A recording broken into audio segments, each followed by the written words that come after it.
Segundo a lenda, o Egito nunca produziu beleza igual. Seu nome significava a perfeita surgiu. Seu rosto adornava templos em todo o país. Mas ela desapareceu da história como uma miragem.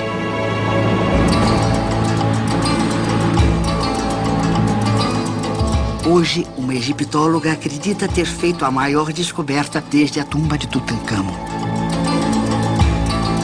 Confinadas em uma câmara secreta no Vale dos Reis, encontram-se 3 múmias. Uma delas pode ser ninguém menos que a rainha desaparecida do Egito, Nefertiti. Seria ela uma das maiores belezas da história? É incrível.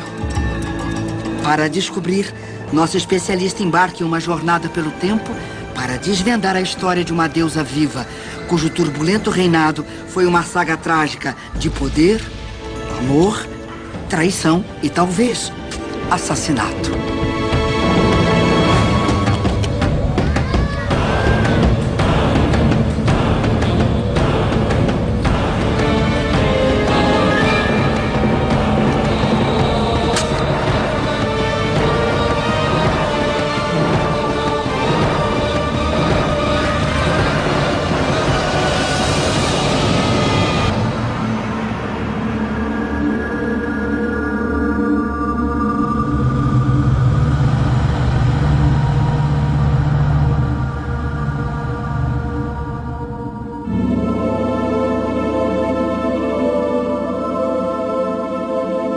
O livro dos mortos egípcio descreve uma maldição terrível. Se uma múmia for mutilada, os deuses não poderão reconhecê-la. Ela não poderá ingressar no pós-vida e ficará presa entre o mundo dos vivos e o mundo dos mortos. Uma múmia como essa ficou esquecida no Vale dos Reis por 3.000 anos. Quem será ela? E por que foi amaldiçoada?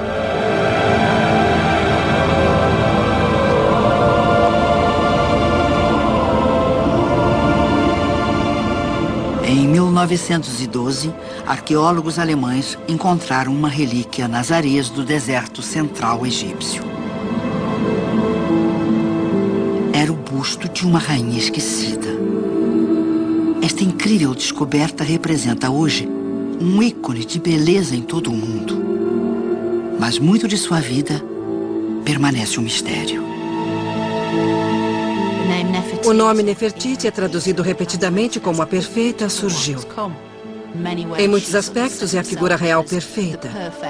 E essa mulher possui muito mais do que beleza.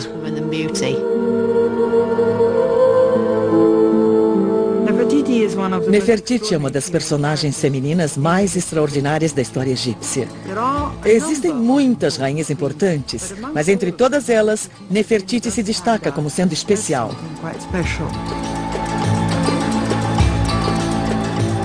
Acredita-se que o poder de Nefertiti era insuperável. Criada em um harém, ela se casou com um faraó, teve 6 filhos e ajudou a comandar uma revolução que mudaria o Egito para sempre. Ela e seu marido lideraram o êxodo da antiga capital do país e construíram uma cidade imponente no coração do deserto.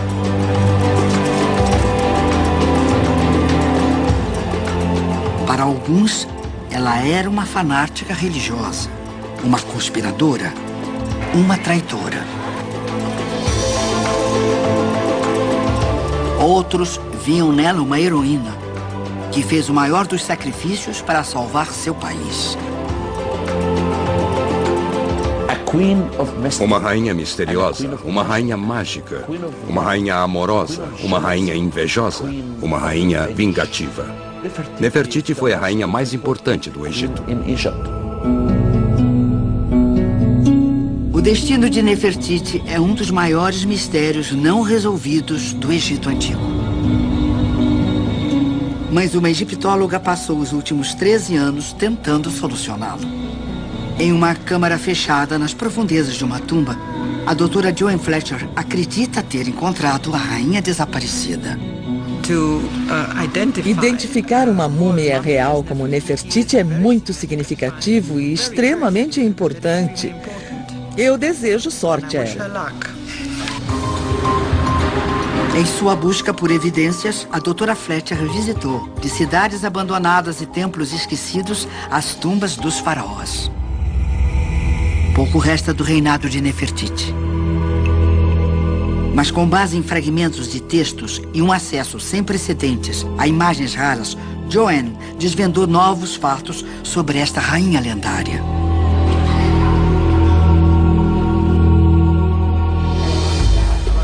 Agora, com o apoio do Discovery, Joanne organiza a maior expedição científica ao Vale dos Reis em 25 anos.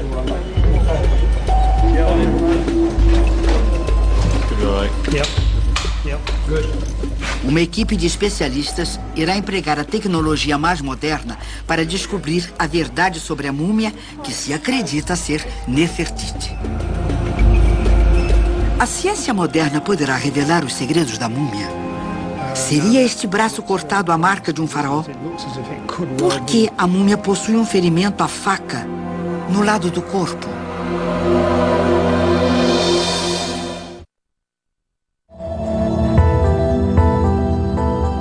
Nefertiti foi uma das maiores rainhas do Egito. Conhecida por possuir uma beleza estonteante, ela desapareceu da história 3.000 anos atrás. A egiptóloga Joanne Fletcher descobriu o que acredita ser a sua múmia.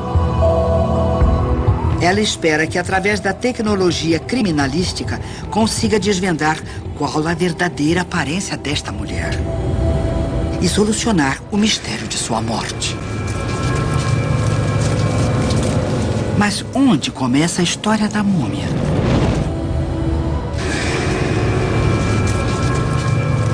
Joanne acredita que a resposta está no Vale dos Reis. Aqui, muitos séculos após a morte de Nefertiti, sua tumba foi saqueada e seu corpo profanado. Todos os traços de nobreza e poder eliminados. Até mesmo a peruca que usava foi arrancada. Por fim, o maior sacrilégio, a destruição do rosto, dando fim não apenas à sua beleza, mas à sua identidade, impedindo que entrasse no pós-vida. Um destino pior que a morte. Mas uma pista intrigante foi deixada para trás.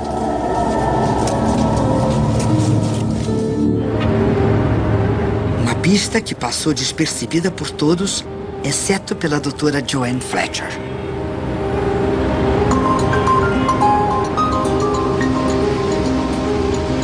Ela é uma especialista em uma área pouco comum, cabelos egípcios da antiguidade. Há 13 anos, escondida entre os tesouros do Museu do Cairo, Joanne notou uma peruca antiga. Quando você se especializa, passa a perceber coisas muito específicas e vê detalhes que, de outra forma, seriam considerados triviais. Na verdade, eu me atenho àquilo que as pessoas não veem.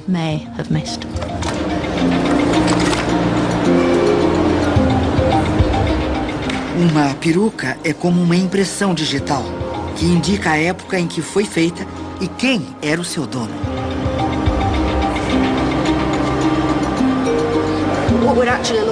O que estamos vendo aqui é basicamente uma peruca núbia que costumava ser usada por mulheres da realeza por volta de 1400, 1300 a.C. Os retratos mostram Nefertiti usando uma peruca exatamente igual a esta. Poderia a peruca no museu ser dela? Foi um desses momentos de iluminação, quando você até acha interessante, mas pensa que é impossível. E foi por isso que levei 13 anos para chegar a esse ponto, porque parecia incrível demais. Esperando encontrar Nefertiti, Joanne traçou o histórico da peruca.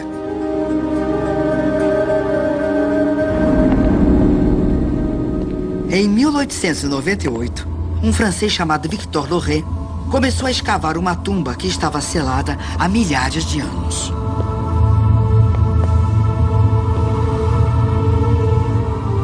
No subterrâneo, ele se deparou com uma câmara escondida.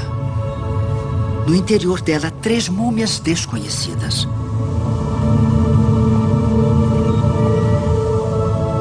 Uma parecia ter sido mutilada. Ao lado dela, Loret encontrou uma peruca. Se os registros estiverem corretos, a múmia ainda está no Vale dos Reis.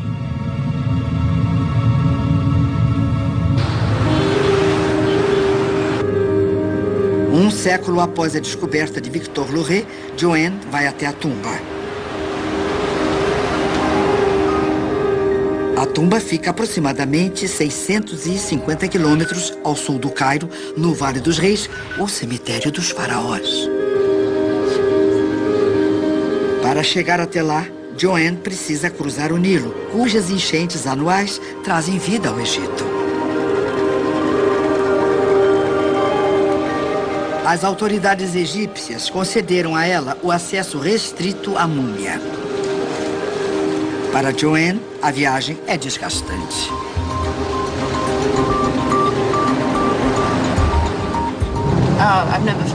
Eu nunca me senti assim na vida.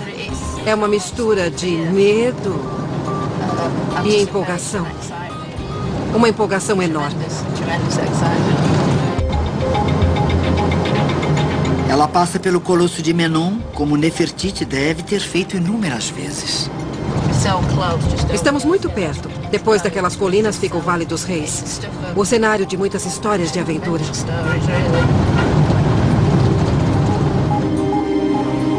É o momento pelo qual Joanne tem esperado há 13 anos. Ela está prestes a encontrar a múmia que acredita ser da rainha Nefertiti.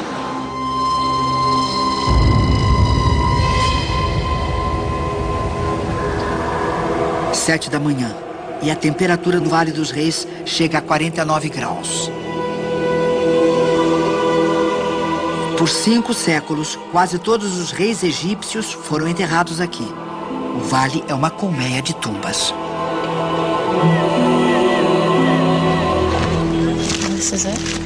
Bem, aqui estamos. É estranho.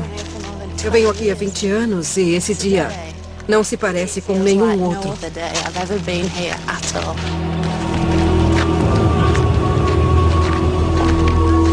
Joanne está entrando na tumba chamada KV35.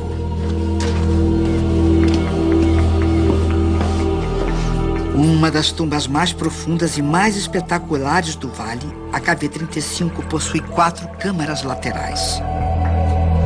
Uma delas guarda a múmia perdida. A tumba foi usada pelos sacerdotes para abrigar múmias cujos túmulos haviam sido saqueados. Um poço de drenagem na entrada também servia como armadilha mortal para os ladrões.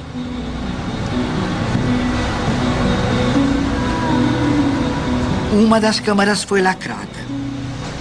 Será que Nefertiti encontra-se dentro dela? Chegamos à parede.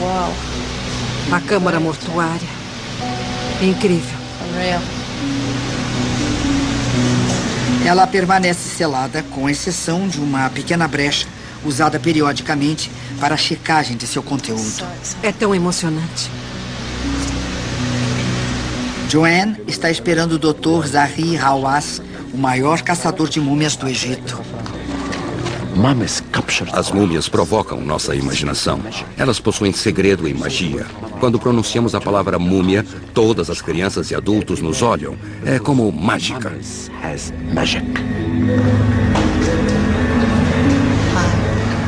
Olá, Dr. Hawass. A autorização oficial do Dr. Hawass é essencial. E a tumba não pode ser aberta sem que ele permita.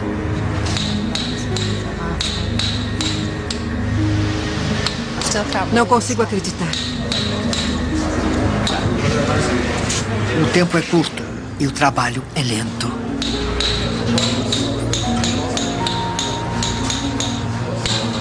A temperatura ultrapassa os 38 graus. A umidade é de 90%. Uma hora depois, a abertura se torna uma janela. 3 múmias encontram-se lá dentro. Nossa.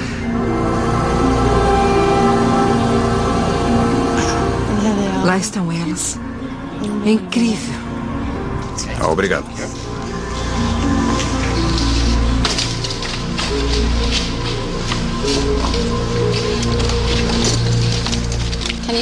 Consegue vê-las? Sim, todas elas.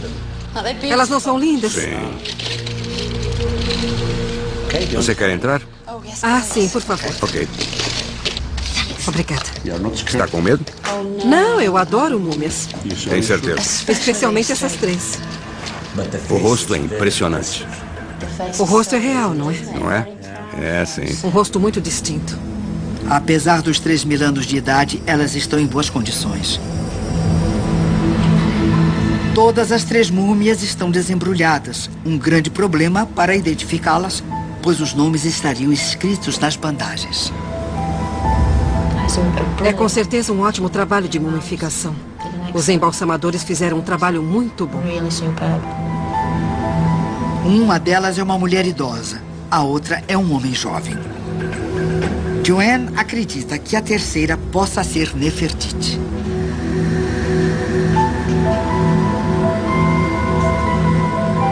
Para preservar sua teoria, Joanne passou os últimos 13 anos referindo-se à múmia como Senhora X.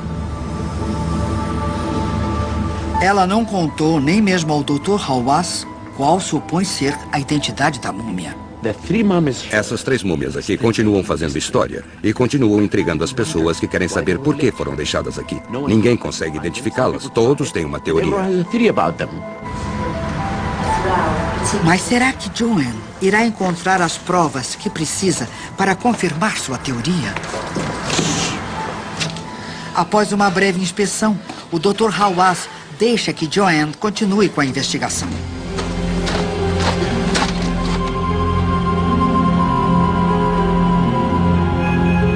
Joanne tem apenas 2 horas para identificar a Senhora X como Nefertiti. Ela é um verdadeiro enigma. Agora estou aqui, literalmente cara a cara com esta mulher. Ela parece uma famosa escultura. Do ponto de vista visual, as semelhanças são impressionantes.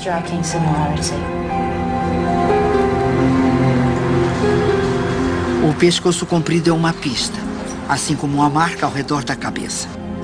Por baixo da coroa, a cabeça de Nefertiti era raspada. Uma precaução contra piolhos, doenças e o calor egípcio. É possível que ela usasse algo bem apertado. Como não possuía cabelo natural, ela usaria uma coroa alta, bem justa, por exemplo. E esta pessoa estava usando alguma coisa muito apertada na cabeça quando foi preparada para o funeral.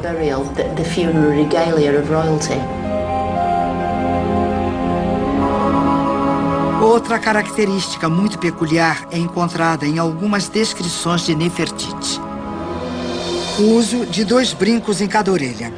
Para Joanne, os furos na orelha são indícios contundentes. Os ferimentos na boca revelam outra pista tantalizante. E no meio de todas essas pistas, temos a mais reveladora de todas. Os terríveis e deliberados danos causados após a morte, quando alguém literalmente esmagou o rosto dela com um instrumento pesado. Surpreendente. Eu estou quase sem palavras. Após a morte de Nefertiti, quase todos os seus retratos foram depredados. Os danos ao rosto se encaixam neste comportamento.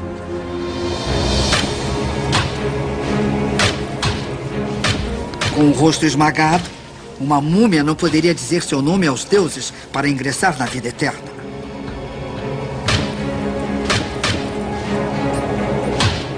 Por que alguém cometeria tamanho sacrilégio?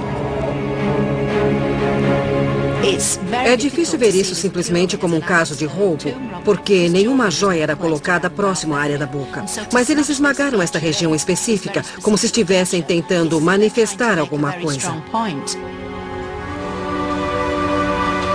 As outras múmias ostentam as pistas finais. Elas poderiam ser parentes de Nefertiti, a mãe e o irmão de seu marido, o faraó Akhenaton. Para Joanne, ter descoberto a Sra. X enterrada com membros da família de Nefertiti é uma pista intrigante. Não tenho dúvidas de que são múmias nobres. Acredito piamente que são membros da família de Akhenaton. Sua mãe, provavelmente, seu irmão mais velho e sua esposa real. E também sucessora, Nefertiti. O tempo de Joanne acaba. Foi incrível, incrível. Eu nunca mais vou me sentir daquele jeito. Foi muito excitante. Eu teria morrido feliz naquela hora.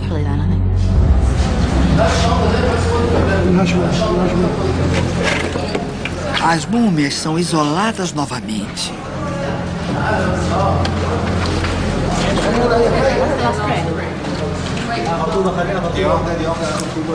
É triste. Elas se foram. Elas se foram novamente. Joanne sente que os longos anos de pesquisa finalmente foram recompensados. Mas seu trabalho está longe de terminar. Para provar sua teoria ao mundo, ela precisará examinar a múmia novamente. Desta vez, com a ajuda da tecnologia. Faz mais de 25 anos que a última equipe conseguiu permissão para realizar testes científicos nas múmias do Vale dos Reis.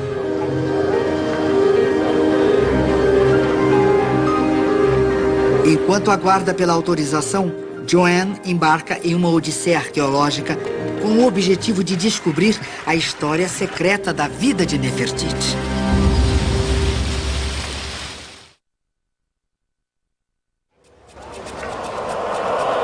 A egiptóloga Joan Fletcher examinou a múmia que acredita ser da lendária rainha Nefertiti. Ela é um enigma. Joanne aguarda permissão para realizar exames científicos da múmia. Enquanto isso, ela procura por pistas arqueológicas na esperança de que a levem de volta à tumba. Sua busca começa na margem ocidental do Nilo, nas ruínas de Malkata.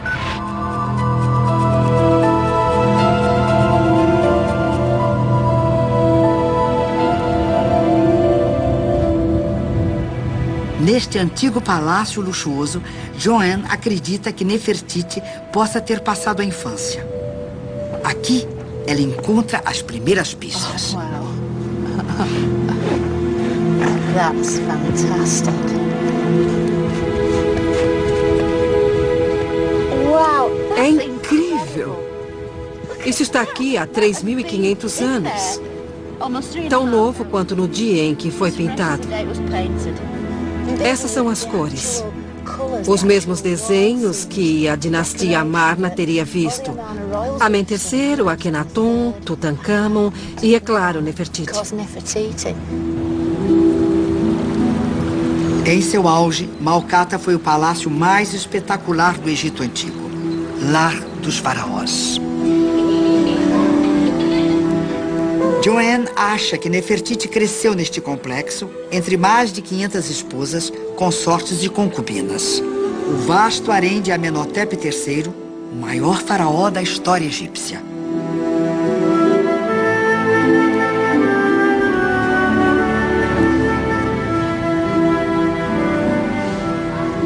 Foi talvez neste harém que sua esposa principal, a formidável rainha Tai, escolheu uma noiva para o seu filho.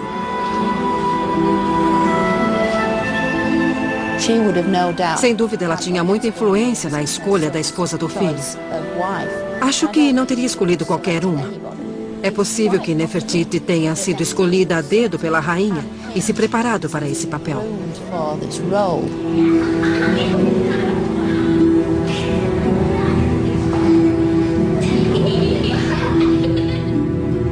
A ligação de Nefertiti com a rainha Tai explicaria por que as duas múmias foram sepultadas juntas.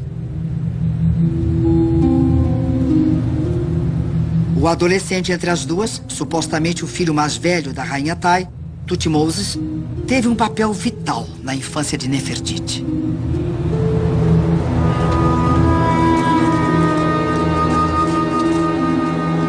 Herdeiro do trono, Thutmose morre jovem. Uma reviravolta que coloca Akhenaton e Nefertiti na linha de sucessão do Egito.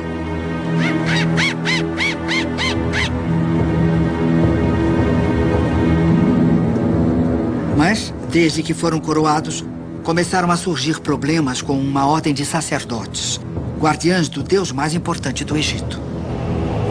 Conhecidos como o culto de Amon, o poder deles era comparável ao do próprio faraó.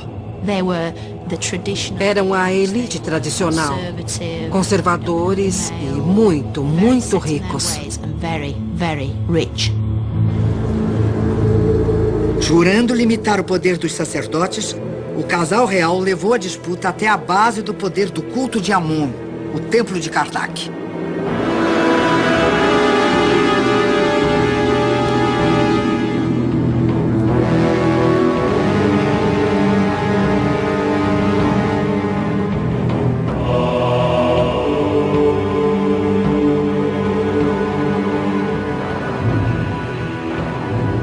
Construído na antiga capital, Tebas, Karnak foi provavelmente o complexo de templos mais espetacular que o mundo já conheceu. Os rituais diários de purificação dos sacerdotes ajudavam a manter a ordem no universo. Um conceito vital para os antigos egípcios, conhecido como Ma'at. Basicamente, significava a forma certa de se fazer as coisas. Verdade, justiça, liberdade. O grande objetivo era manter a ordem correta de tudo. O contrário seria o caos, medo, perigo, morte, tortura, o calor do deserto, todas essas coisas desagradáveis. A ideia principal no Antigo Egito, do Ma'at, era de manter a ordem certa das coisas. Os sacerdotes acreditavam que o centro deste universo ordenado encontrava-se no interior do templo. No final de um corredor de 400 metros, viveria o próprio deus Amon, envolto pela escuridão.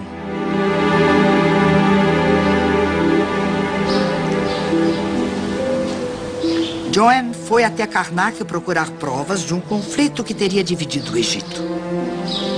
Um embate de ideias e crenças no qual Nefertiti teria desempenhado um papel crucial. Karnak foi construído ao longo de gerações, seguindo um costume tradicional. Cada novo governante deveria dedicar ainda mais templos a Amon. Mas Akhenaton e sua esposa quebraram a tradição, mergulhando Karnak no caos. Em busca de pistas, Joanne escala uma passagem secreta usada pelos sacerdotes.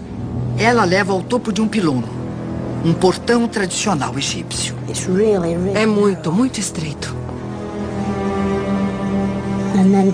Estou ouvindo o som de morcegos. Os sacerdotes de Amon devem ter passado por aqui para chegar ao topo do templo. Aos observatórios onde acompanhavam as estrelas e o curso dos planetas e decidiam quando comemorar os rituais sagrados que eram tão importantes para o funcionamento do país.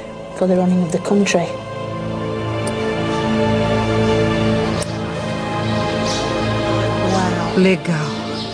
Maravilhoso.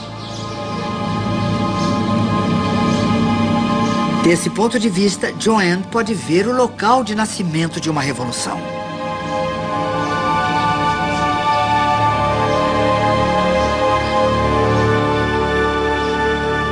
À distância, erguiam-se 4 templos gigantescos.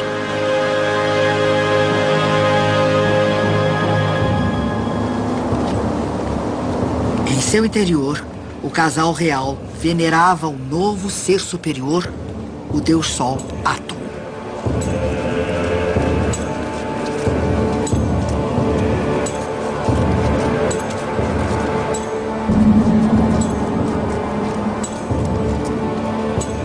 Nomeando a si mesmos como sumo sacerdote e sacerdotisa, o rei e a rainha prometem diminuir o poder dos sacerdotes de Amon.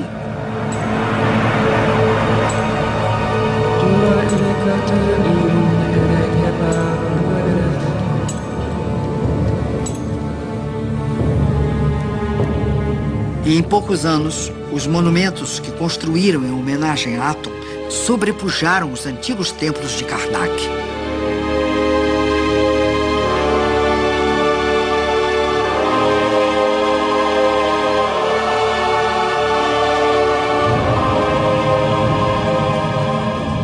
Para os sacerdotes de Amon, que realizavam seus rituais na escuridão, os templos representavam um sacrilégio.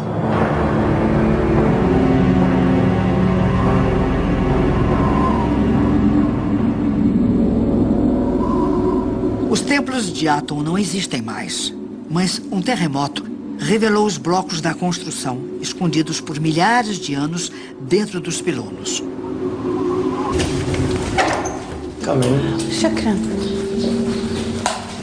Procurando pistas sobre o papel de Nefertiti na nova religião do Sol, Joanne consegue uma permissão especial para estudar os blocos.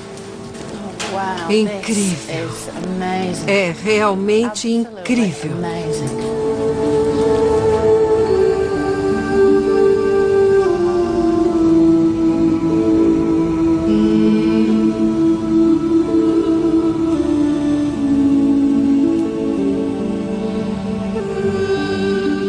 Os entalhes fornecem o retrato de uma revolução. Você pode ver aqui. Isso é incrível. São imagens fantásticas. Isso é incrível. Nefertiti aparece de novo. Olha isso aqui. Ela está em todo lugar. Em imagens vívidas. Fantástico. Nefertiti é retratada de forma inédita. Isso realmente confirma que ela era uma mulher de enorme importância para ser exibida desta forma. As imagens confirmam que Nefertiti teve um papel fundamental na construção dos templos do Sol a Atum. Na verdade, são muito mais do que imagens. Desfigurá-las e usá-las como meros tijolos as neutraliza, elimina seus poderes mágicos.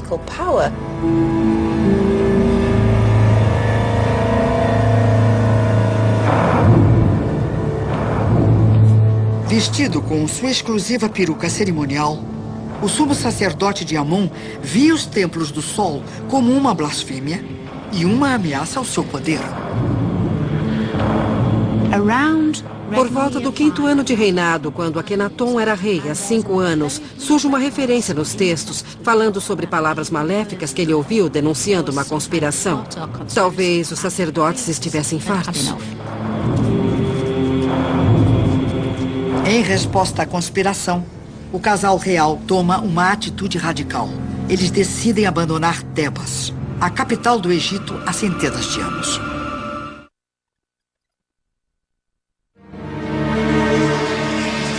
Inspirado por uma visão do Deus Sol, Atum, Akhenaton parte para o deserto.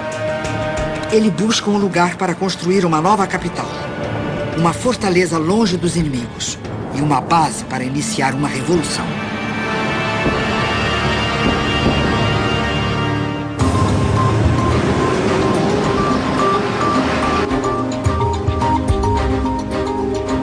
Joanne se dirige ao lugar escolhido por Akhenaton. –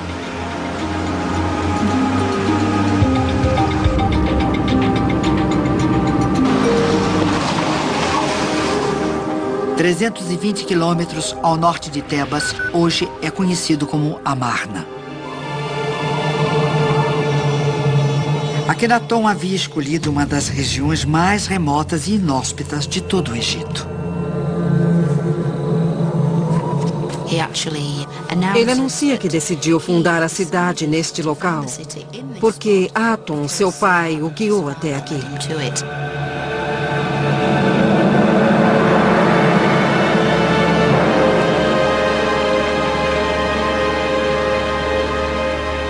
O lugar não mudou muito desde que Akhenaton o fundou há mais de 3.000 anos. Joanne pode até ver os penhascos que Akhenaton interpretou como um sinal de que havia encontrado o lugar certo.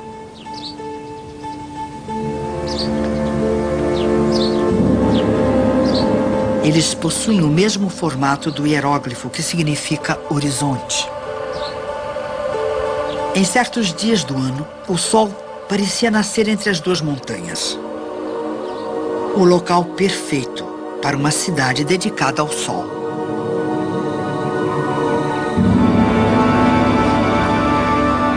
Com Nefertiti, Akhenaton começou a planejar uma cidade sem igual na história egípcia. Um povoado onde até a disposição das estradas e a localização dos templos tinha como objetivo venerar o sol.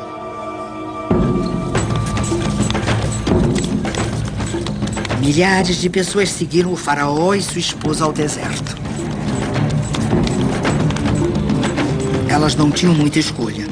Onde o faraó estava, também estava o trabalho.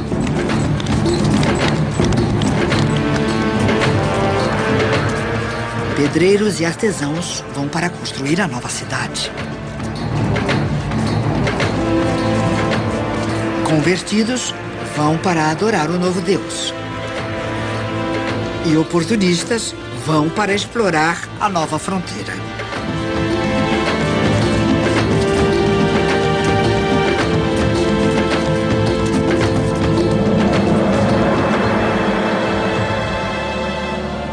Quando Amarna está perto de ficar pronta, o rei e a rainha saem de Tebas e se dirigem ao seu novo lar.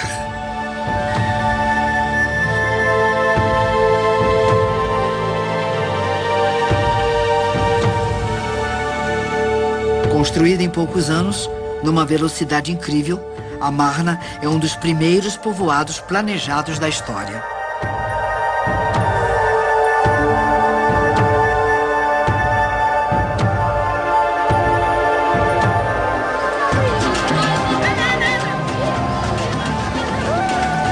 O casal real chega aclamado pelos súditos, quase 50 mil.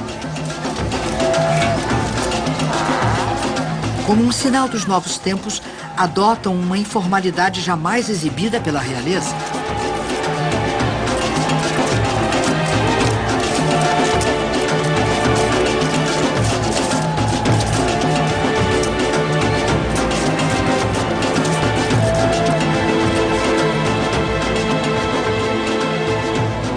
Livres da tradição, o casal real é tentado a criar um novo Egito. O país está à beira de um levante.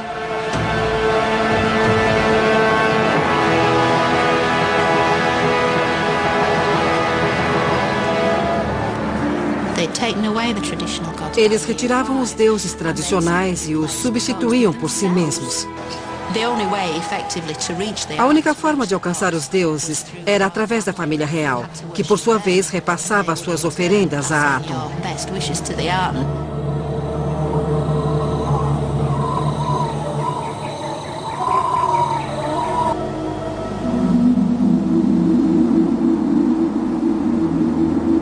Nas ruínas de Amarna, Joanne procura pistas sobre a vida de Nefertiti.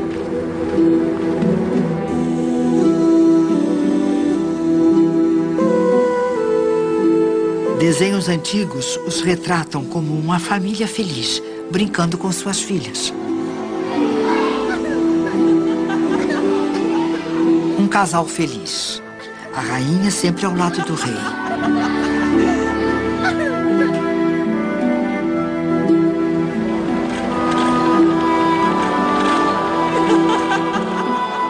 O próprio estilo das pinturas é mais naturalista do que nunca.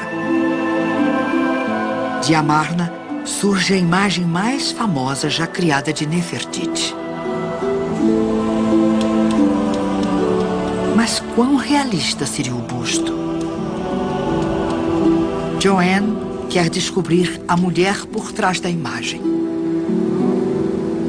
Na tumba de um nobre, sob as ruínas da cidade, ela procura nas gravuras pistas sobre a vida de Nefertiti.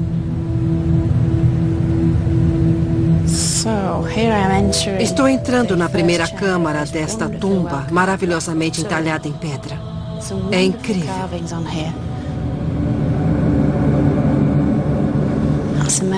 Realmente incrível. Temos 2 condutores de carruagens aqui. Um à esquerda e um à direita. Estou vendo alguns hieróglifos. Na verdade, esta é a grande esposa real. Então, a figura da esquerda é a própria Nefertiti. Está conduzindo sua própria carruagem. Uma mulher independente, uma linda cena. Very nice scene.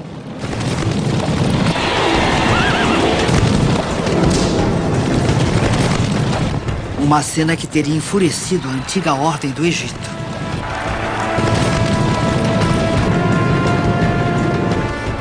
Uma rainha competindo com um rei?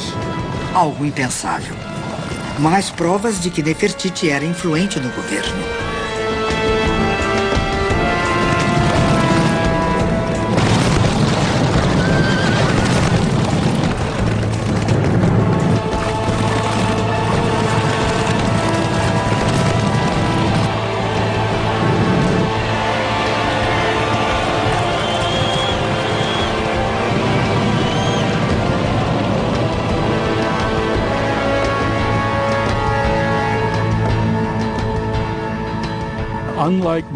Ao contrário de muitas rainhas do Egito Antigo, ela tinha um papel importante na corte.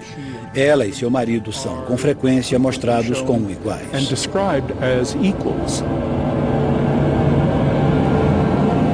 Alguns retratos de Nefertiti vão ainda mais longe. Ela assume as funções do próprio faraó. Ela foi retratada em uma cena golpeando um inimigo.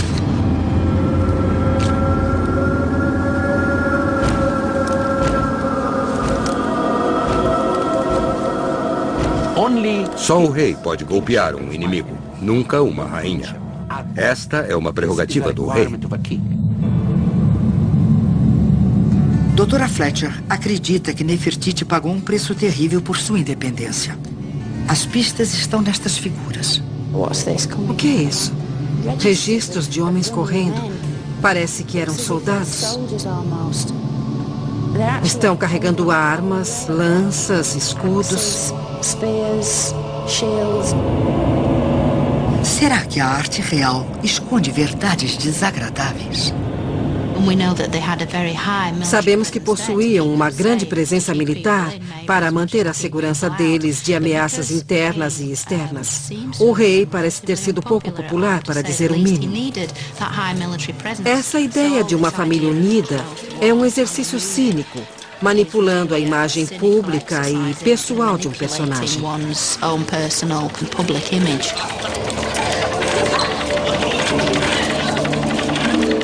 A Amarna foi construída a partir de sonhos e propaganda. Mas um inimigo, os soldados não puderam manter afastado: a verdade. A realidade estava prestes a devastar tudo para Nefertiti.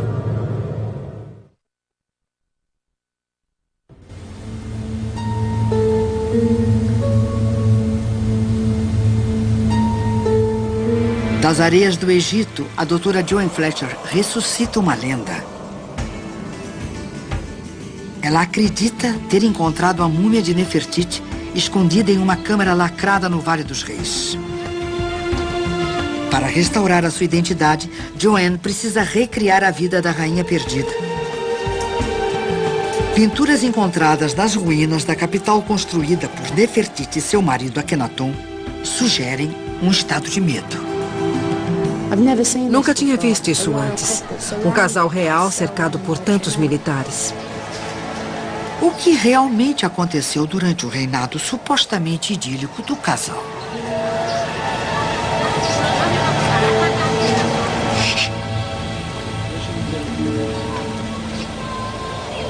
Embora retratada de forma utópica, Amarna foi projetada com um propósito mais sombrio.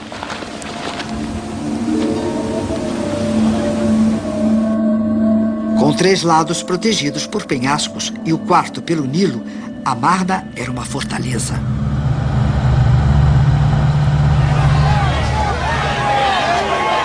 A partir desta cidade, o casal real desencadeia uma revolução. O primeiro alvo são os sacerdotes de Amon.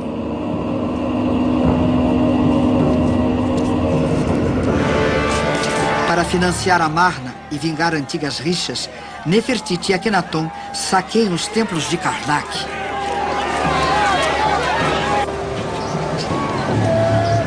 Milhares de sacerdotes são expulsos de suas funções. As consequências ressoam por todo o Egito.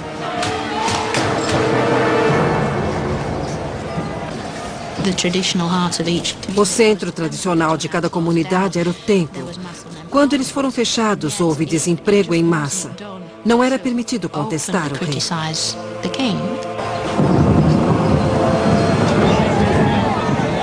Mas o que começou como uma utopia transforma-se em um reino de terror. Os deuses antigos são colocados de lado pelo novo culto a Atum.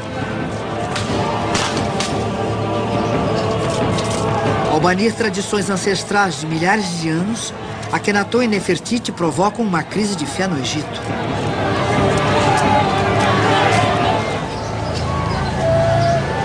O país mergulha em uma crise econômica e desordem social.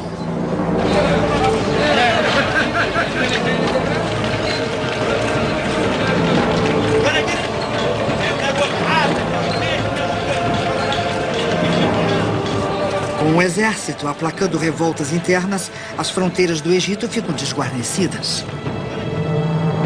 Inscrições encontradas na areia, endereçadas a Akhenaton, revelam um país em rumo à catástrofe.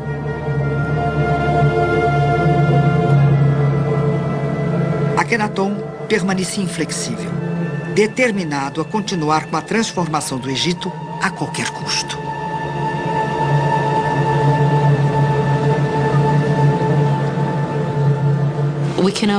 Podemos apenas imaginar o que Nefertiti pensava, pois ela sempre foi pragmática.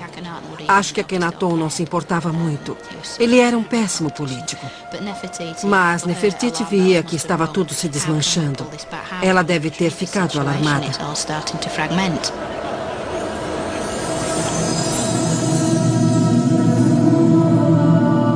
Nefertiti também enfrentava uma crise particular, uma rival, ameaçando sua posição ao lado do rei. Nefertiti deu 6 filhas a Akhenaton, mas uma de suas esposas secundárias, Kiia, deu-lhe o que ele realmente queria. Um filho, o futuro rei Tutankhamon.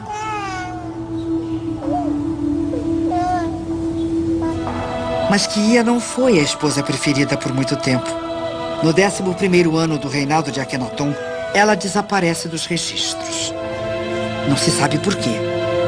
Alguns acham que foi vítima do ciúme de Nefertiti.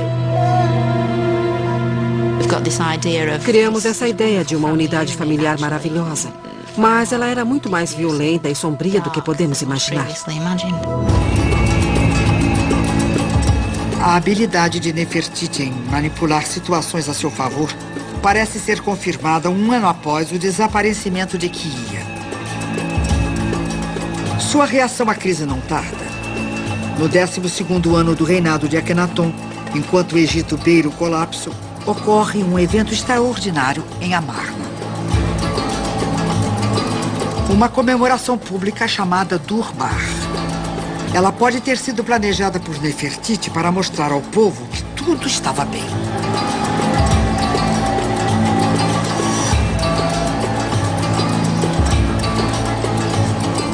A visão que os convidados têm é inédita. Nefertiti sentada ao lado de seu marido. Não como uma simples rainha, mas como corregente, sua igual.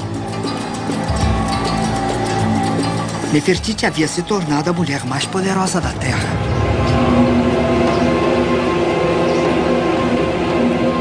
Mas seu momento de triunfo foi marcado pelo desastre. Entre os tesouros oferecidos como tributo ao casal real, havia um presente mortal, a peste. Os registros não dizem exatamente qual era a doença, mas ela se espalhou por toda a cidade e até o centro do Palácio Real, pois pode ter matado uma das filhas de Nefertiti.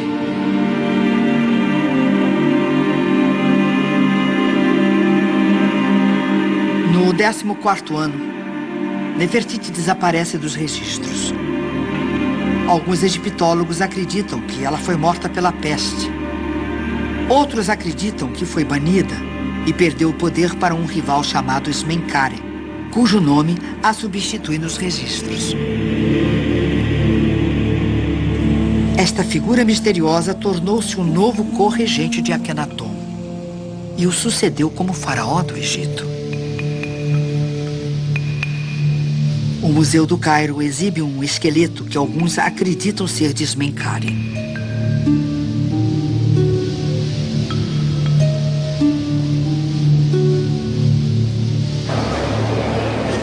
Mas, cada vez mais egiptólogos acreditam que Smenkare era apenas outro nome para Nefertiti. Uma teoria que Joanne espera confirmar. Poderia a rainha ter vivido e reinado sobre o Egito como o faraó Smenkare?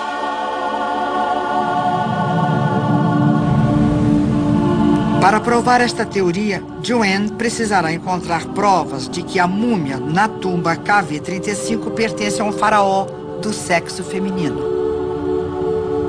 Finalmente, após 6 meses de espera, ela tem a oportunidade de provar. As autoridades egípcias deram-lhe, mais uma vez, permissão para entrar na tumba.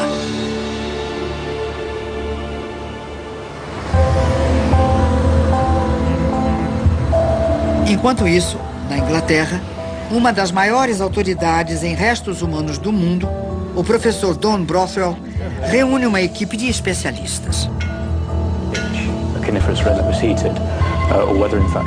Brothwell foi um dos primeiros homens a examinar o famoso Homem do Gelo. Ele também investigou valas com restos humanos em Kosovo. Sua equipe está testando uma máquina digital portátil de raio-x num corpo mumificado. É o equipamento mais moderno disponível.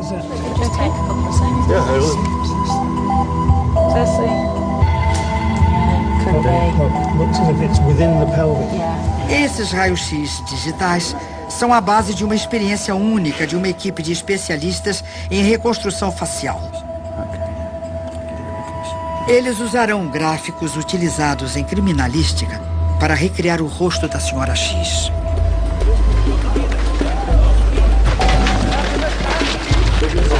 São necessárias 22 pessoas para transportar o delicado equipamento até a tumba KV-35.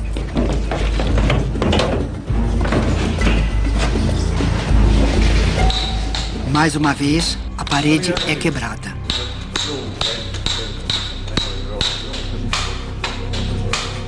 Para Joanne, o momento é tenso.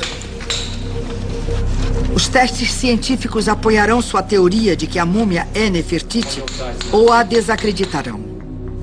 Joanne sabe que enfrentará visões já estabelecidas, sustentadas por outros especialistas. Acho que temos alguns problemas com os dados disponíveis. A dificuldade até em determinar conclusivamente se esta é a múmia de uma mulher é um problema. Ela parece uma jovem com cerca de 15 anos. Teria a múmia a idade e o sexo errados? É uma questão para os cientistas. Para manter a imparcialidade, eles não sabem o que estão analisando. Não foram informados da teoria de Joanne sobre a identidade da múmia. Quem quer vir dar uma olhada? Olhe você mesmo. É fantástico. Sim, mas os corpos estão muito bem preservados e em ótimas condições. Veja, empoeirados, mas em boas condições. Cuidadosamente, a equipe começa a montar o equipamento. Proibidos de realizar o teste de DNA, eles recorrem à mais moderna tecnologia de raio-x disponível. Vamos ver, vamos deixar em 55 kV e 12 NA. O processo digital fornecerá radiografias em segundos.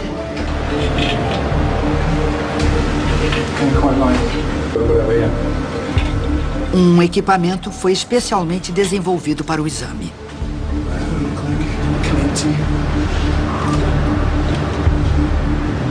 É um trabalho tenso. Um pequeno escorregão pode esfarelar as múmias. Vamos ver de verdade se alguma coisa foi deformada. Com cuidado, a radiologista Andrea Bates começa as varreduras. 85 1.6. 1.6. É uma tecnologia muito recente. Usamos a eletrônica para obter imagens digitais. Como uma câmera digital tira fotos instantâneas, elas são logo transferidas para o computador e podem ser processadas. Podem ser vistas de outros ângulos facilmente. É muito mais prático para a análise do que as radiografias convencionais. Mesmo com o calor e a umidade, o equipamento parece funcionar. Raio-X. Sim, tudo pronto, está perfeito. Vamos lá? Sim, pronto. As radiografias respondem rapidamente a uma pergunta. A múmia é definitivamente feminina.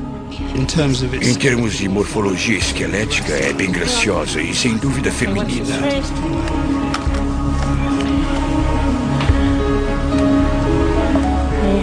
Está acompanhando, doutor? Passando para o peito, a equipe obtém a primeira pista instigante sobre a identidade da múmia.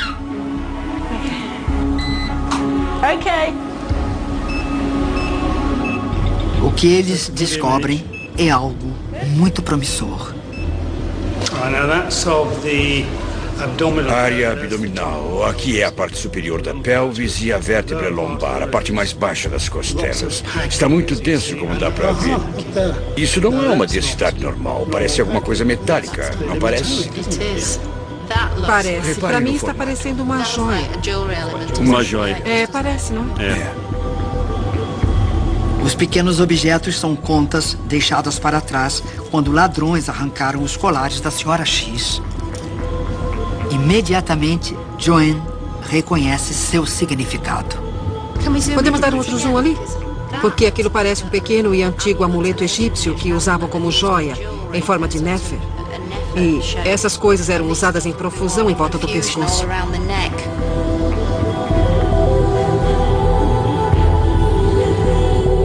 Nefertiti compartilha seu nome com contas de formato distinto, chamadas de Nefer, conhecidas por adornar a realeza de Amarna.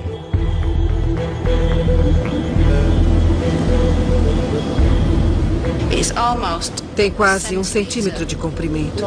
Então, temos uma múmia real. Pois provavelmente, não, definitivamente essa profusão de joias entre as bandagens e os elementos da mumificação indicam um indivíduo de status muito, muito elevado.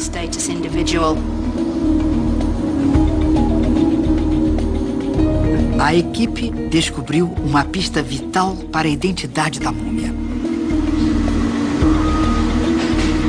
Em seguida, eles começam a escanear a cabeça e a espinha dorsal da múmia.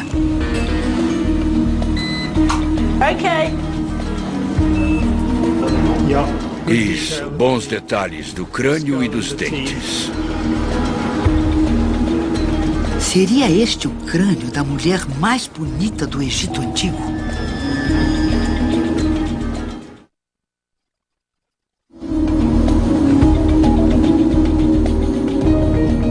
No Vale dos Reis, a investigação na KV-35 atinge um ponto crítico.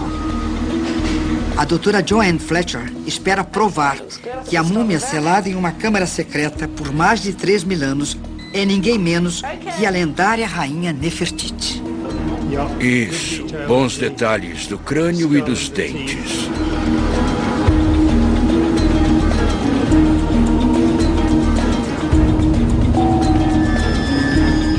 Estas imagens podem confirmar sua teoria. Os detalhes estão ótimos, não estão? Estão. Delas, os cientistas vão tentar reconstruir, com o uso da criminalística, o rosto da Sra. X. Os raios-x também mostram que ela ainda possui o cérebro, uma pista importante para o químico especialista em múmias, Dr. Stephen Buckley. Tradicionalmente, o cérebro era removido durante a mumificação, mas os predecessores imediatos de Nefertiti romperam com este costume e mantiveram seus cérebros intactos. Os raios-x também fornecem outra pista, Buckley. Sinais de um fluido de embalsamamento peculiar. O que me interessa aqui são estes artefatos no tecido e na pele. Exatamente, esses pontos meio cristalizados. Isso. Eles têm o efeito de um chuvisco.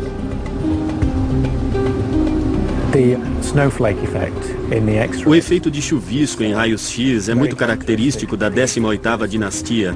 E isso, combinado com o delicado embalsamamento e o cérebro presente, localiza esta múmia no final da 18ª dinastia.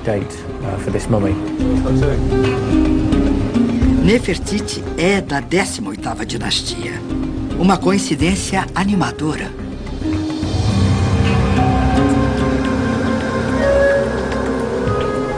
No decorrer do dia, após a realização de outros testes, Don Brothwell se depara com um problema intrigante.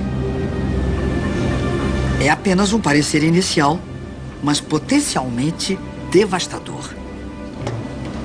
O que conclui a partir disso? O dente do siso ainda é pouco evidente. Não se desenvolveu completamente. Então, o indivíduo seria jovem. Um pouco jovem, sim. No final da adolescência, um jovem adulto. Jovem adulto. Sim, a coluna vertebral mostra sinais disso.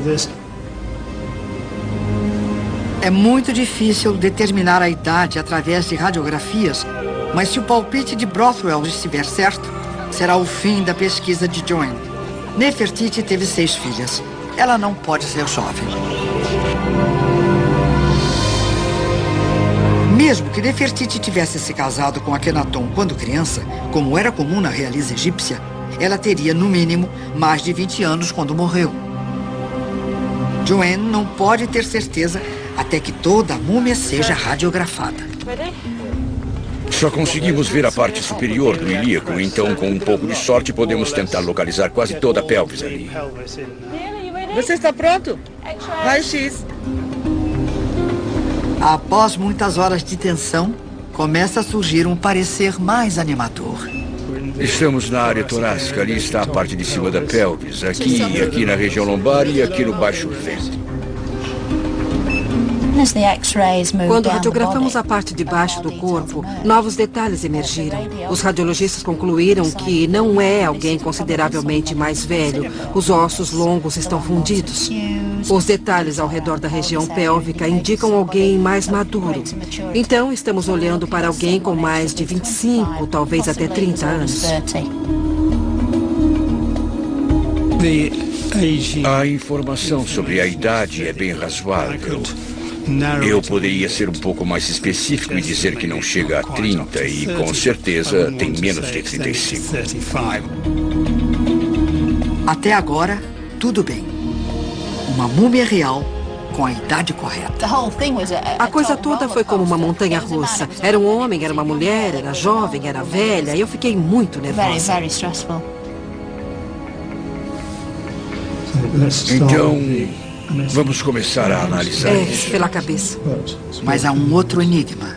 Como? Como ela morreu? Eu notei que há um pequeno corte aqui. Tem sim. Dá para ver claramente deste ângulo. O que pensamos que fosse um corte irregular é simétrico. É simétrico. Ele passa por aqui superficialmente. É verdade. Há uma marca aqui. Na verdade, de uma lâmina afiada que a cortou. Então deve tê-la ferido assim. Deste ângulo. Deste ângulo. Nesse movimento. Joanne presumiu que os danos ao rosto foram causados por ladrões de túmulos séculos depois. Mas Don discorda. A grande questão é, se o corpo estava muito seco, isso não poderia ter acontecido muitos meses após a mumificação. Joanne dá início a um exame detalhado do corpo. Ela é acompanhada pela doutora El Magani, uma especialista em conservação de múmias do Museu do Cairo. Elas procuram por mais pistas.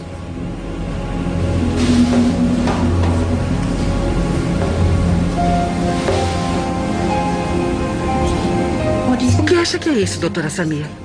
Um corte. É um corte? Talvez um ferimento? Talvez um ferimento. Ao longo da caixa torácica, elas notam um corte de 12 centímetros. Talvez se ela estivesse levantando o braço, isso daria acesso ao tronco dela. Os ferimentos levantam questões perturbadoras sobre o destino da múmia. Está vendo isto aqui? A revelação seguinte sugere que a senhora X foi mais que uma rainha. ela se encontra sem bandagens, arrancadas de seu corpo pelos ladrões. Lindo tecido real. É um lindo linho real, maravilhoso. Apenas para os reis. Apenas para reis, na verdade. É lindo. O que há aí embaixo? Os dedos. Tem alguns dedos aqui. Deixe-me ver. Esse deve ser o braço que faltava. Eu não acredito. Isso é fantástico. Posso... me mostre. Isso é ótimo. Eu não acredito. Esse é o braço desaparecido há centenas de anos.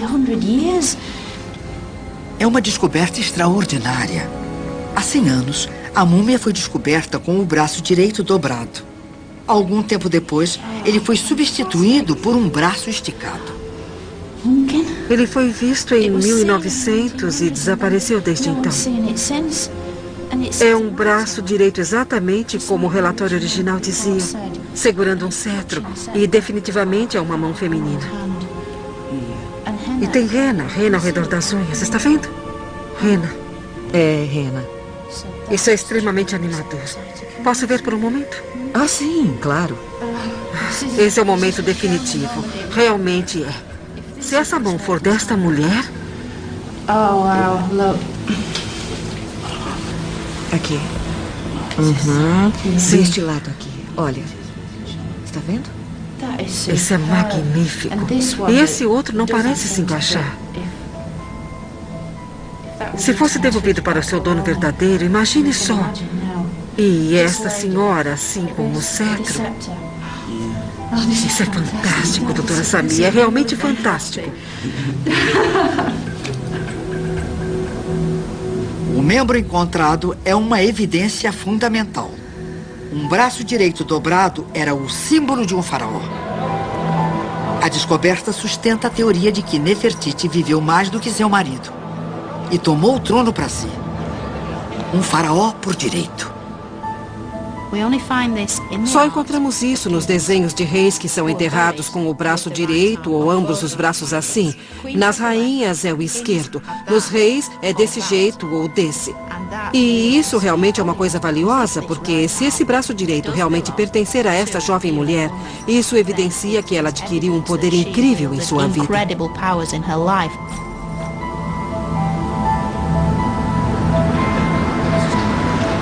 O braço dobrado pertence à senhora X. A equipe tira uma série de radiografias para descobrir.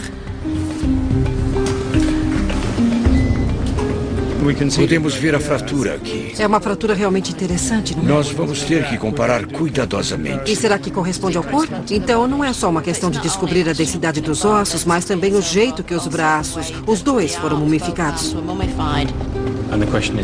E a questão é se a mumificação é similar à do braço esquerdo. Ninguém pode dizer até que as radiografias sejam meticulosamente analisadas. A confirmação só acontecerá quando a equipe voltar à Inglaterra. O tempo da expedição acabou. Joanne pode nunca mais chegar tão perto da múmia. Tenho certeza de que é uma mulher da realeza da 18ª dinastia, potencialmente um faraó mulher. Ela é incrível. E acredito que pode muito bem ser a grande rainha Nefertiti. A ciência resolveu alguns dos mistérios que cercam a senhora X, mas outros persistem. Os danos ao seu rosto e corpo foram acidentais ou premeditados.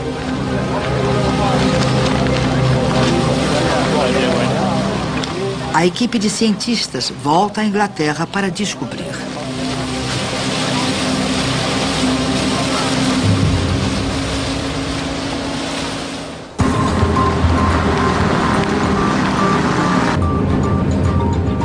Joanne volta para Amarna para solucionar outro mistério. Se Nefertiti sucedeu a Akhenaton como o faraó Ismenkari.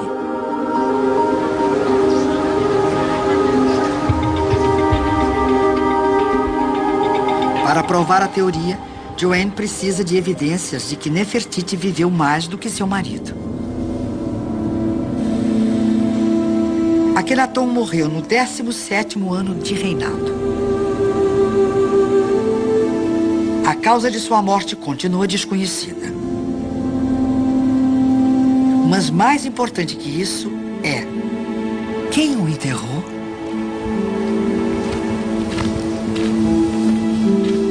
A tumba de Akhenaton fica a 6,5 km de Amarna, virada para o sol nascente.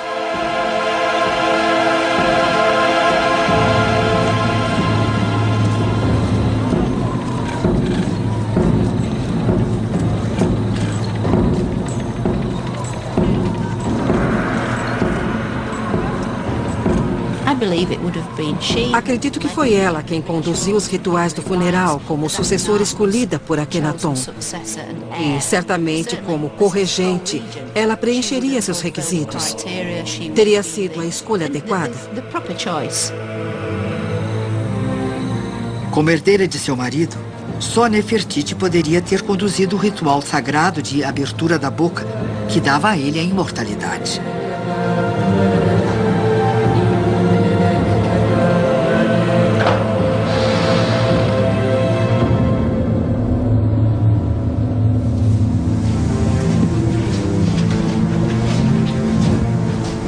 De acordo com a história, Nefertiti já estaria enterrada nesta parte da tumba.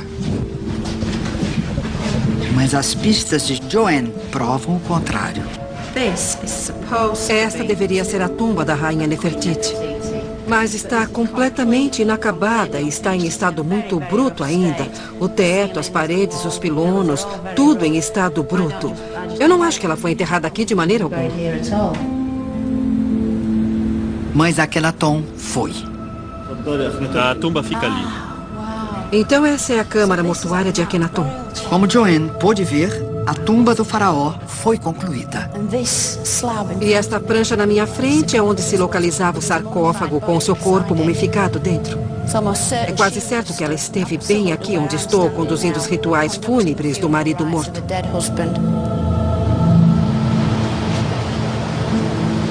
Outras provas de que Nefertiti estava viva quando Akhenaton morreu aparecem no sarcófago dele no Museu do Cairo. Ela aparece no sarcófago com os braços abertos em posição protetora. Foi escolhida para substituir as deusas tradicionais, oferecendo sua capacidade de proteção. Apenas ela poderia proteger a alma do rei no pós-vida. A rainha se tornara uma deusa, um faraó por direito. Mas a morte de seu marido sinalizava o fim de uma revolução.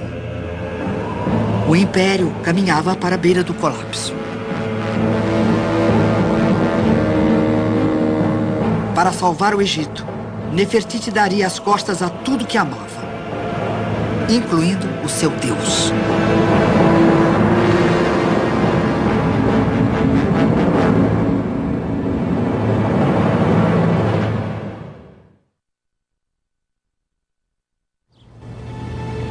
No Egito, a doutora Joanne Fletcher investiga um último mistério. Ela está convencida de que Nefertiti não foi enterrada em Amarna, mas quer descobrir como foi parar a 320 quilômetros de distância no Vale dos Reis.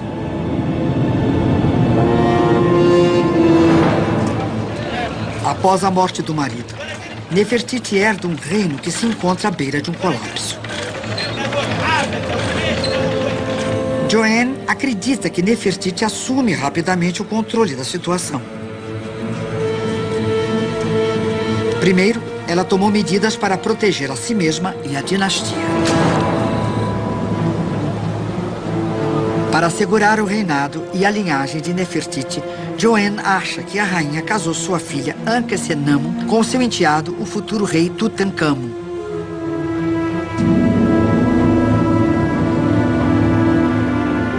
O que aconteceu depois não está registrado, mas Joanne acredita ter a resposta. Se essa pessoa era Nefertiti governando sozinha, como faraó, ela precisou adotar uma política de controle de danos. O que ela poderia fazer com o império? Ele estava se despedaçando, ela precisava começar a tentar recuperar o império egípcio no exterior e consolidar as coisas internamente, e não podia fazer isso no meio do nada, em Amarna.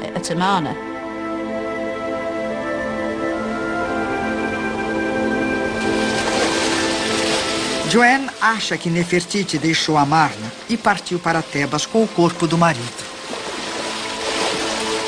A nova religião que ele e Nefertiti tinham fundado estava acabada. Akhenaton seria novamente enterrado de acordo com os costumes antigos. Um gesto para acalmar os velhos inimigos, os sacerdotes de Amon.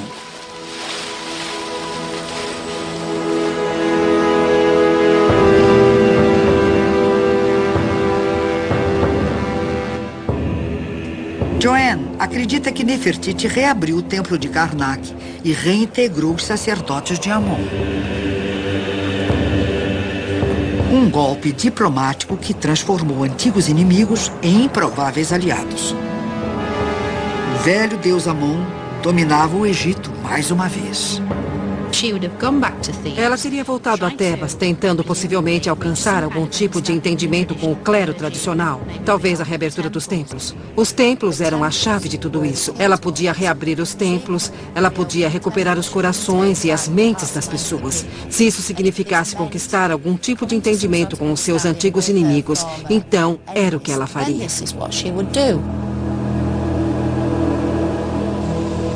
Pistas sobre a determinação de Nefertiti podem ser encontradas em Karnak. As estátuas mostram Tutankhamon e sua esposa Ankhesenan como deuses tradicionais. Talvez Nefertiti tenha ordenado que fossem educados à maneira antiga.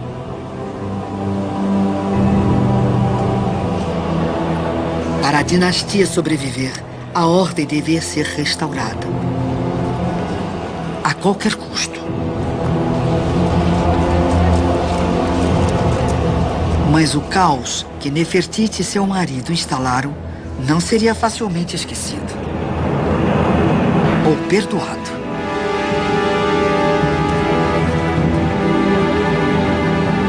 Joanne acha que Nefertiti reinou em Tebas até morrer. Cerca de 1 ano depois. Só podemos especular sobre sua morte. Foi um assassinato? Os sacerdotes de Amon seriam os responsáveis? Teria ela sido misteriosamente assassinada por pessoas interessadas em se livrar de qualquer sinal da dinastia de Amarna? Não sabemos exatamente o que aconteceu com Nefertiti, porque tudo que temos é uma menção do reinado de 3 anos do sucessor de Akhenaton. Muito do que aconteceu depois permaneceu em Amarna, quase totalmente envolto em mistério. Um mistério que pode estar prestes a ser desvendado. Eu notei que há um pequeno corte aqui. Tem sim. Durante os exames na tumba, a equipe fez uma descoberta dramática. Sinais de um delito. O que acha que é isso, doutora Samir? Um corte? É um corte. A teoria é testada pelo professor Don Brothwell, o especialista em restos humanos da equipe. É igual a uma múmia. Substituindo corpos humanos por carcaças de porcos, ele tenta simular os ferimentos da senhora X. Ele começa simulando os ferimentos em um porco fresco, cuja pele é similar à de um humano. Este não penetrou tão fundo quanto o do machado, de jeito nenhum. Brothwell e sua equipe repetem o teste em um porco desidratado. Quase toda a umidade foi removida do corpo. Um processo que imita a mumificação. Esse foi com certeza foi. Brothwell reproduz os ferimentos, registrando as diferenças com cuidado. Há diferenças impressionantes. O que temos certeza absoluta é que o ferimento no peito dela, que só pudemos ver no porco fresco, não aconteceu no porco desidratado. Na verdade, não conseguimos cortá-lo com uma faca de jeito nenhum. Isso sustenta a hipótese de que o corpo estava bastante fresco. Na área do focinho do porco fresco, os ferimentos produzidos pelo machado são bem mais parecidos com os ferimentos encontrados na múmia da jovem mulher. Pode ter sido um assassinato. Meu palpite é que eles foram feitos no momento da morte ou logo após. Na verdade, acredito que ela não teria sobrevivido.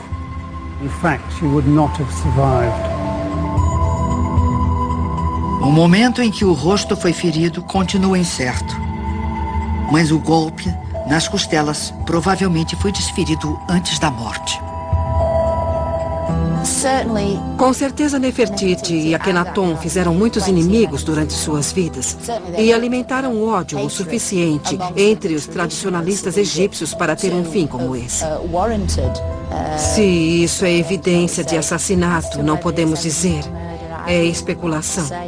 Acho que tudo que podemos dizer é que é muito interessante. Podemos nunca descobrir se Nefertiti foi assassinada. Mas se a senhora X for Nefertiti, alguém teve trabalho para apagar sua identidade. Joanne acredita que arrancaram até o braço dobrado, o símbolo de seu poder como faraó. Será que ela está certa? O químico Stephen Buckley montou o quebra-cabeça. Depois de analisar o braço esticado, colocado ao lado do corpo da senhora X, conclui que ele não pertence a ela. Claramente não se encaixa, é muito comprido. E isso é confirmado pelo fato de ser 2 centímetros mais longo e também pelas bandagens. E o material de embalsamamento do braço esticado é bem diferente do usado no braço esquerdo da senhora X, ainda intacto. Então não pertence a ela. E o braço dobrado, encontrado por Joanne, pertence à senhora X? O tamanho e a robustez dos ossos têm as proporções corretas. E a coloração do antebraço é similar à do antebraço esquerdo, que ainda está no corpo. Joanne acredita que o trabalho dos cientistas ajudaram a identificar o faraó. Para ela, só pode ser uma mulher. Mas alguns especialistas continuam céticos. Eles acham que a identificação final exige o desenvolvimento da tecnologia de DNA. O DNA é incrível. Mas os cientistas que utilizam o DNA atualmente reconhecem que ainda precisamos de mais tempo para melhorar os testes de DNA, e é por isso que eu vou esperar. Daqui a alguns anos estaremos em uma posição bem melhor para dizer se é ou não Nefertiti. Ainda não chegamos a esse ponto. Acho que a identificação da terceira múmia como a rainha Nefertiti é pura especulação. Mas Joanne permanece convencida de que fez uma descoberta única.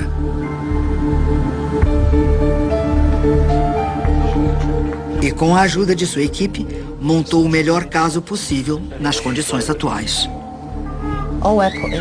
Tudo o que estamos fazendo é montar um painel de evidências que é muito sólido, nada mais, nada menos. E paramos por aqui porque acreditamos que podemos ter encontrado a verdadeira Nefertiti. A busca pela identidade da múmia se aproxima do fim. Resta apenas uma pista a ser examinada. Uma pista que pode convencer os céticos de que a senhora X é Nefertiti. Seu rosto reconstruído. Será a múmia semelhante ao famoso busto de Nefertiti?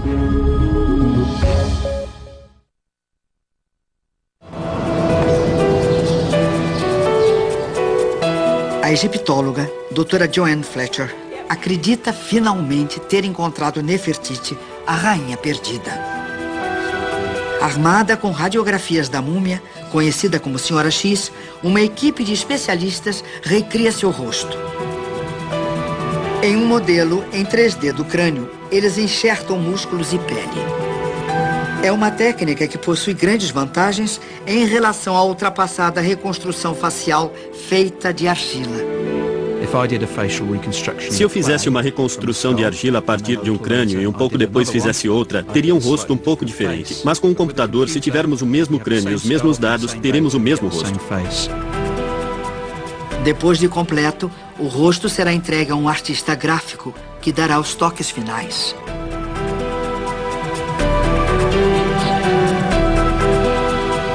Seria o rosto da múmia igual ao de Nefertiti?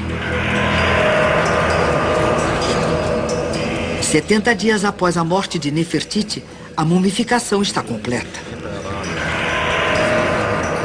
Os embalsamadores reais lançavam feitiços e realizavam rituais para ajudar a preservar o corpo por toda a eternidade.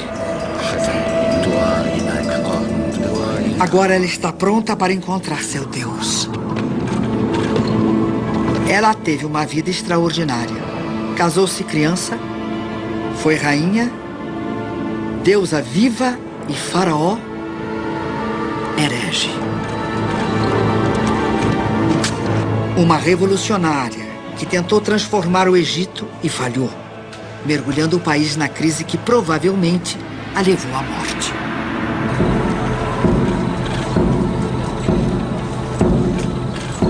Joanne acredita que Nefertiti foi enterrada no Vale dos Reis.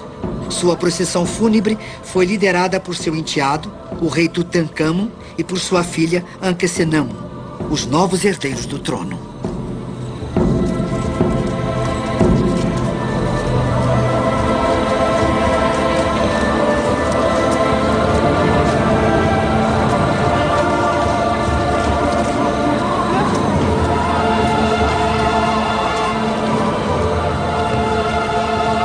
Mal sabiam os novos reis que os restos mortais de sua mãe seriam violados.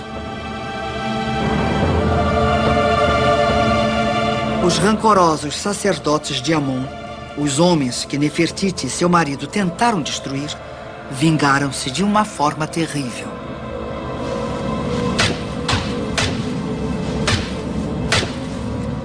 Em Karnak, os monumentos que ela ajudou a construir foram desfigurados, demolidos e reduzidos a pó.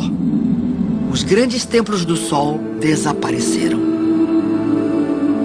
Amarna foi desmantelada bloco por bloco. Joanne acredita ter desvendado a história de Nefertiti em sua jornada a Tebas e ao cemitério dos faraós, na tumba KV-35. Onde um corpo foi abandonado e sepultado com seus parentes, para nunca ser encontrado. Eles permaneceram anônimos por 3.000 anos e foram identificados erroneamente. Então, no mínimo, nós os localizamos no espaço e no tempo corretos. São membros da família real do fim da 18ª dinastia. Disso eu tenho certeza. E se essa for Nefertiti, seria maravilhoso pensar que devolvemos o nome que lhe foi tirado tanto tempo atrás.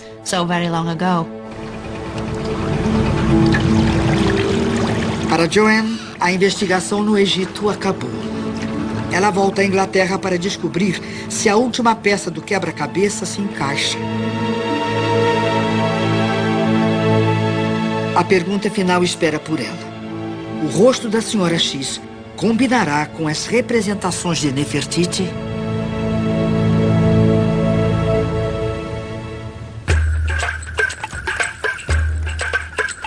O rosto reconstruído está quase completo. Um artista gráfico adiciona elementos característicos aos do Egito Antigo. Como será o rosto finalizado?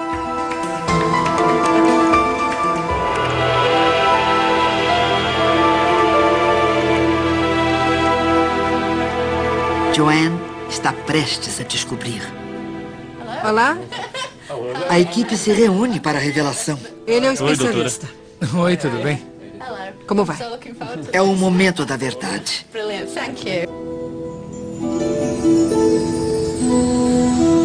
Lentamente, o processo de criação do rosto da Senhora X se descortina diante deles.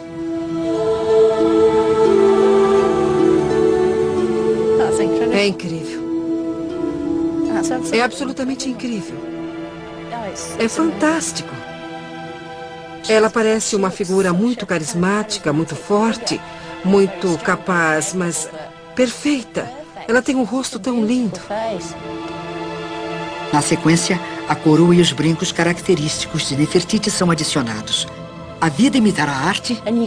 Podemos ver o que os retratos tentavam passar, pois se este realmente for o rosto de Nefertiti, ele engloba muitas características que vemos nas representações. Para Joanne, a semelhança é impressionante. Contemplar o rosto que acredita pertencer a Nefertiti é um momento simbólico para ela. A semelhança é surpreendente.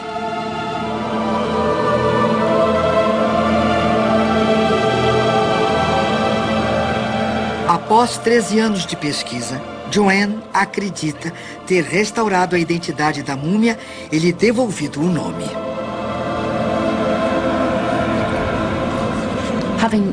Recuperar suas possíveis identidades é como dar a eles um novo acesso ao pós-vida. Você está recuperando o nome deles. Dizer o nome dos mortos é fazê-los viver novamente. É nisso que os antigos acreditavam e, de certa forma, é nisso que eu acredito também. Passados mais de 3.000 anos, Nefertiti livra-se da maldição. O livro dos mortos egípcio descreve as provações de uma alma perdida. Nefertiti. Nefertiti. Nefertiti. Nefertiti. Nefertiti. Mas quando uma alma recupera seu nome, ela se torna completa novamente.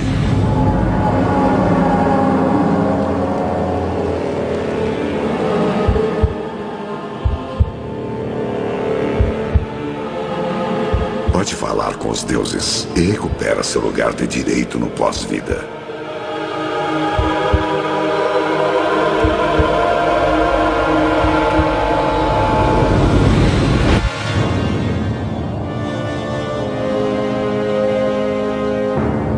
Voltando à terra que conhecia, a alma pode completar sua jornada final rumo à eternidade.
Saudações, deuses, pois agora sei meu nome.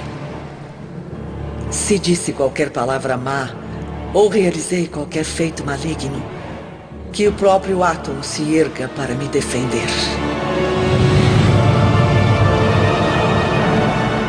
Pois agora eu, Nefertiti, finalmente ingressarei na eternidade.